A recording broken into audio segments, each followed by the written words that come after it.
ఈరోజు నేను ఒక వీడియో చూశాను. ఆ వీడియో నన్ను ఎంతగానో బాధించింది. ఒక ఆడబిడ్డ బాధాతప్త హృదయంతో వచ్చి మాట్లాడింది. తన బాధను వెళ్ళగక్కుకుంది. తన గత జ్ఞాపకాలను గుర్తు చేసుకుంది. ఆ వీడియో చూసిన వాళ్ళకి ఎవరికైనా కూడా అయ్యో పాపం అనిపించక మానదు. కానీ ఒక్క వైసీపీకి మాత్రమే ఆ వీడియోలో ఆ ఆడబిడ్డ మాటల్లో కూడా రాజకీయం కనిపించింది.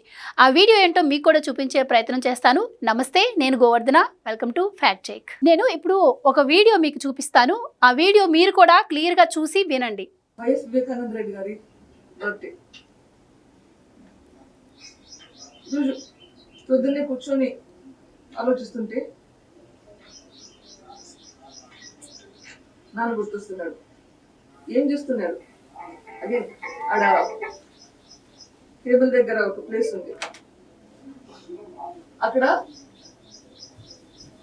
కార్డ్స్ అని, వెడ్డింగ్ కార్డ్స్. ఈ వీడియో చూస్తుంటే మీకేమనిపిస్తుంది? ఈవిడ రాజకీయం కోసం మాట్లాడినట్టు ఎక్కడైనా అనిపిస్తుందా? ఈరోజు వైఎస్ వివేకానంద రెడ్డి గారి పుట్టినరోజు. ఆవిడ ఆయన సమాధి దగ్గరకు వచ్చి ఆయన్ని స్మరించుకొని ఆయన గత జ్ఞాపకాలను గుర్తు చేసుకుంటూ ఆవిడ మాట్లాడటం జరిగింది. కానీ ఒక్క వైసీపీకి మాత్రమే ఇందులో రాజకీయం కనిపించింది. పులివెందుల్లో ఎన్నికలు వస్తున్నాయి, అందుకే చంద్రబాబు గారు ఈవిడ్ని రంగంలోకి దింపారు అని చెప్పి ప్రచారం చేస్తున్నారు. సో వాళ్ళు కూడా ఏం మాట్లాడారు అనేది ఒకసారి చూద్దాం. సో ఇక్కడ మనం చూసినట్టయితే సాక్షి పత్రికలో ఏం రాశారు అంటే, ముఖ్యమంత్రి చంద్రబాబు రాజకీయ ఆటలో సునీత కీలుబొమ్మగా మారిందని ఆరోపించారు. ఎవరు మాట్లాడారు? మాజీ మంత్రి అయినటువంటి మేరుగ నాగార్జున గారు ఈ మాట అంటున్నారు. తన తండ్రిని ఓడించిన వారికి ఈ రోజు ఎలా మద్దతిస్తారో సునీత సమాధానం చెప్పాలన్నారు. చంద్రబాబు కడపలో ఎప్పుడు ఎన్నికలు జరిగినా వివేకా కుమార్తె అల్లుడితో తప్పుడు ప్రచారం చేయిస్తున్నారు. అవినాష్ రెడ్డిని రాజకీయంగా బలిపసును చేయాలనుకుంటున్నారు అంటూ ఆయన విమర్శలు చేస్తున్నారు. సో అసలు దీన్ని ఏ విధంగా చూడాలి? సునీత ఏమన్నా ఇప్పుడు కొత్తగా పోరాడుతున్నారా? జగన్మోహన్ రెడ్డి గారు అధికారంలోకి వచ్చిన దగ్గర నుంచి కూడా మా అన్న అధికారంలోకి వస్తే మా నాన్న చావుకి ఒక అర్థం లభిస్తుంది, ఆయన ఆత్మకు శాంతి కలుగుతుంది, అతని హంతకుడు ఎవరో మా అన్న కనిపెడతారు అని చెప్పి ఆవిడ ఎంతో హోప్తో ఉన్నారు. కానీ చివరికి ఆవిడకి మిగిలింది ఏంటి? ఇలాంటి మాటల.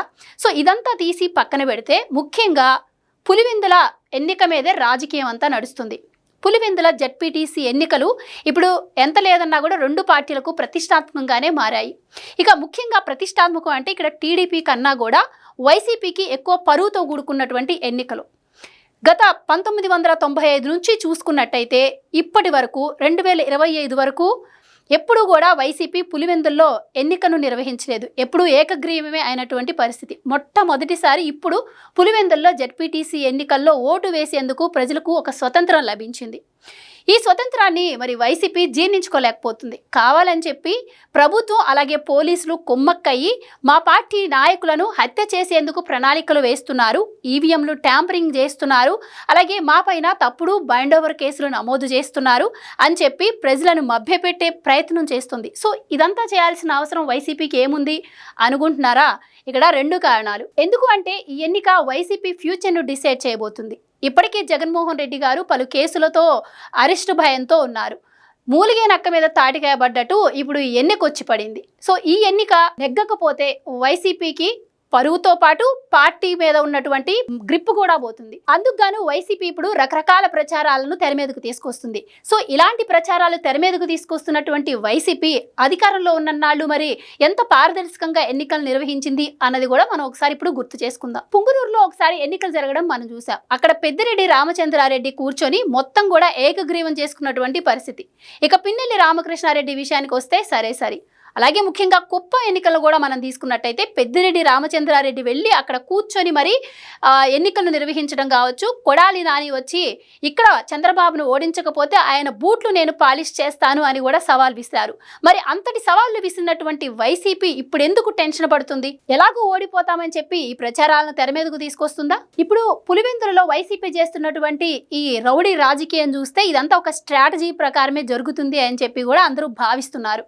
ఇక ఇదిలా మరి జగన్మోహన్ రెడ్డి గారు అలాగే ఆయన పార్టీ నాయకులు సునీత గురించి చేస్తున్నటువంటి ఈ ఆరోపణల విషయానికే వచ్చినట్టయితే మరి సునీత గారు చంద్రబాబు కోసం రాజకీయం చేస్తున్నారు అంటున్నారు. మరి అలాంటప్పుడు జగన్మోహన్ రెడ్డి గారు మరి పారదర్శకంగా రాజకీయం చేయొచ్చు కదా.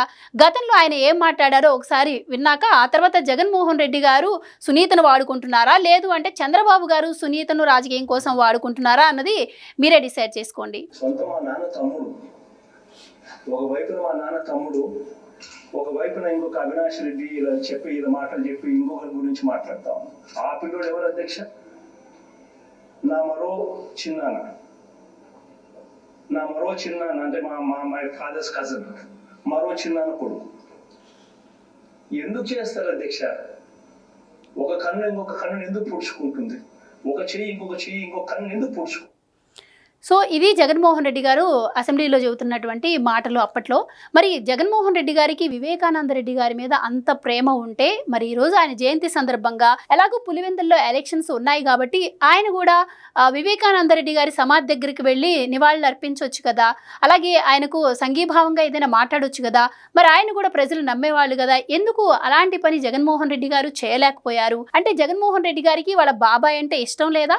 మరి ప్రతిపక్షాలు చేస్తున్నటువంటి ఆరోపణలు దీని ద్వారా నిజమని మనం అనుకోవచ్చా? సో వైసీపీ ఇలాంటి ప్రచారాలను అలాగే డైవర్షన్ పాలిటిక్స్ను ఎన్ని తెర మీదకు తీసుకొచ్చినా కూడా ప్రజలైతే నమ్మే పరిస్థితి లేదు. సో పులివెందుల్లో కూడా మొదటిసారి అక్కడ ప్రజలకు ఓటేసే అవకాశం వచ్చింది కాబట్టి వాళ్ళ తీర్పు ఎటువైపు ఉంటుందో కూడా తెలుసుకునే ప్రయత్నం చేద్దాం. అలాగే సో ఇప్పుడు సునీతారెడ్డి గారు మీడియా ముందుకొచ్చి ఈ విధంగా మాట్లాడి తన బాధను వెళ్ళకక్కుతుంటే ఇది వాళ్ళకి రాజకీయంగా కనిపించినట్టే. గతంలో షర్మిల గారు కూడా తన కొడుకు వివాహానికి చంద్రబాబు గారిని ఆహ్వానించడానికి వెళితే దానిలో కూడా జగన్మోహన్ రెడ్డి గారికి రాజకీయం కనిపించింది. సో ఇలా ప్రతి దాంట్లో రాజకీయాన్ని చూసే వాళ్ళను ఏమనుకోవాలి? అలాగే ముఖ్యంగా ఇప్పుడు ప్రజలు కూడా స్వతంత్రం వచ్చింది, వాళ్ళ ఓటు హక్కును వాళ్ళు స్వతంత్రంగా వినియోగించుకునే పరిస్థితులు కూడా ఉన్నాయి కాబట్టి ఇక్కడ ప్రజలను ఎవరు అణిచివేయలేరు అన్నది కూడా నిరూపితమైంది. అది ఈసారి పులివెందుల ఎన్నికల్లో రిఫ్లెక్ట్ కూడా అవ్వబోతుంది అని చెప్పి ఒక చర్చ నడుస్తుంది. సో చూడాలి మరి పులివెందుల ఎన్నికల్లో మరి వైసీపీ ఈసారి ఎలా గట్టెక్కుతుందో అని. సో మహిళలను అడ్డు పెట్టుకొని ఈ విధంగా రాజకీయంగా నెగ్గాలనుకునే వాళ్ళని ఏమనుకోవాలో మీరు కూడా కమెంట్స్ రూపంలో తెలియచేయండి. Please subscribe to Leo news for more videos.